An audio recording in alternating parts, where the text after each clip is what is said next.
Hello, what is up? This is Alert Wolf here to bring you a public service announcement regarding my videos. Okay, the next three reviews you're going to get from me in a row are three reviews. Actually, I had done before my channel got shut down, and actually I thought I'd put them out already, but apparently I never did. And these would have been out in the beginning of the week. Actually, these would have been out right away because my channel, as you know, came back last Friday. But as I was starting to get ready and do videos, my hard drive broke. But the piece came in today. I repaired it, and I actually was gonna upload the videos following this because I had already, I shot it this week, and it was, I was about to upload when I found these. So, without further ado, here are three videos that should have been up months ago, and I'm giving them to you now. So enjoy.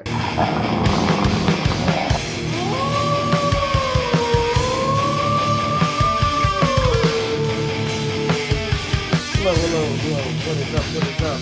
It's your buddy Alert Wolf here to bring you another anime review, and this time it is of Kotoura-San, episode 10, and this one's called But You're Not Here. Alright, now this episode starts off, they're more, Kotoura and Manabe are walking to school. They find out,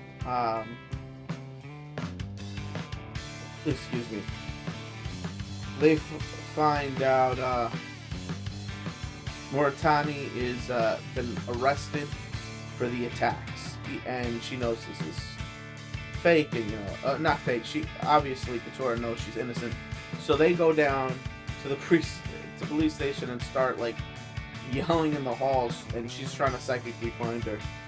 There's a good scene where finally Moritani hears and reciprocates, and she's being questioned by the big detective chick. Now,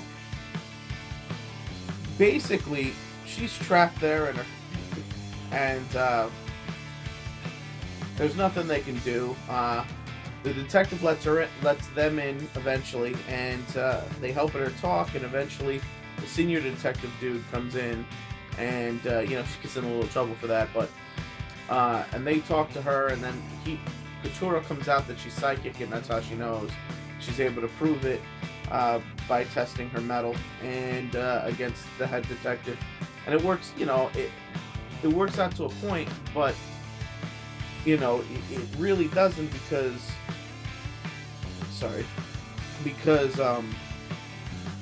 basically,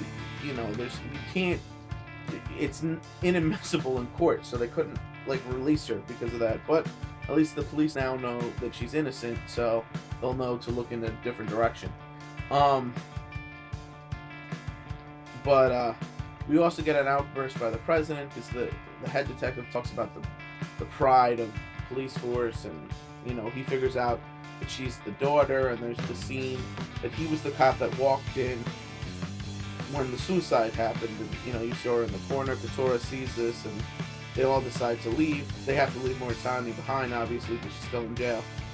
On the way home, the president comes up with the idea that they should hunt down the attacker, and Moritani, in order to free Moritani. Kotoura agrees. Manabe is instantly against it, and they argue and fight. But in the end, what ends up happening is Manabe, as a show of I'm not supporting this, he cuts them off. And they also had an argument. She said she hated him, for it and stuff like that, so he's slightly crushed. And they're both being stubborn on this issue. So they try to track down the criminal to no avail. You get another talk with the detective, and she talks to Kotoura, and they have a conversation. You find out the detective has no friends, and she's a little blunt, but Kotoura's convinced she's a good person. Detective warns her not to do this because it's dangerous, and her friend will be out soon, and she seems to be enjoying her time off. in jail. So there you go. Now, the next day, Moritani gets released.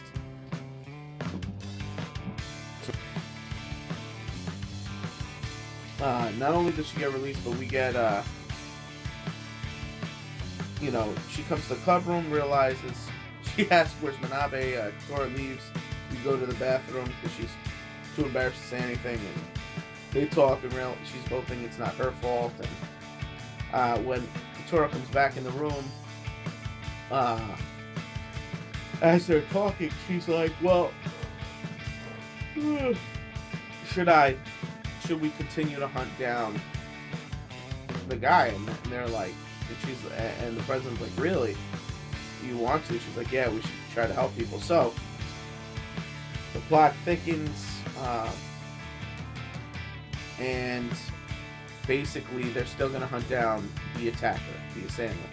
Now, basically, they get a phone call while along in the club room. Kotoura gets a phone call from that female detective, because after, like, they've been searching for this, there was like a montage of them searching, and they couldn't find it. And meanwhile, in the shadows is this big chick detective, and she's been watching them do this the whole time. So that's interesting too, to note. And then she warns them. She calls her up, and Kotoura lets it slip. They're still hunting the criminal. And she's like, well, you shouldn't be doing that now that Moritani's been released. You know, it's a bad idea. And basically, she's like, but stay away from such and such a street, because we have a good authority that he might show up there. And so Kotoura tells everybody this, and then the president has an idea that she's going to use herself for bait. They end up going along with this foolhardy plan, and they're in this like mall street, or well-lit area, and Kotoura hears the voice of the criminal, who calls the president by name and says, I can't believe she came, and she's gonna get her. And so now they're trying to rush to get to the president, because she's using herself as bait. Meanwhile, the president is walking in a dark alley by herself, and she's like, haha, you know, I'm finally gonna, you know, avenge and prove people that to people that psychics are real, and my mom was real, you know. And this is what's going through her head. As she turns around, she's gonna be attacked by the assailant, and that's how the episode ends. Now, we got a lot more character insight. Well, not new insight, but deeper insight is what I'll say, on the president and the VP. We also get a little knowledge that Kotoura may know the president's using her, but she doesn't care, because there was a scene where when Kotoura walked out of the room, it was just the president and VP, and they're talking. Kotoura was eavesdropping. I don't know if it was so much mentally eavesdropping or physically eavesdropping. She was eavesdropping, standing outside the door. So that's an interesting thing to know, because it's been bothering me a little bit that, you know, how is the president pulling a fast one on Kotoura, if Kotoura could read minds? So there, you get the idea that Kotoura's aware, but she knows that the president's really a good person, maybe. I don't know. But that's my feeling on it. You know, I thought there was some funny moments, especially with the dancing, you know. So I thought that was cool. And I really like this episode. I mean, we found out more about the detective character, and she's been, you know, watching them, so there's a little bit of that. And you know, we're getting closer to this killer, or this attacker. So it will be pretty cool to see what happens. And it left you off with a great cliffhanger. So I'm going to give this episode a 3.5. Yeah, a 3.5 out of 5. I thought it was very good. For all the reasons I just stated. So click it up if you like it. Comment if you must, and subscribe if you can. And this is your buddy Alert Wolf signing out.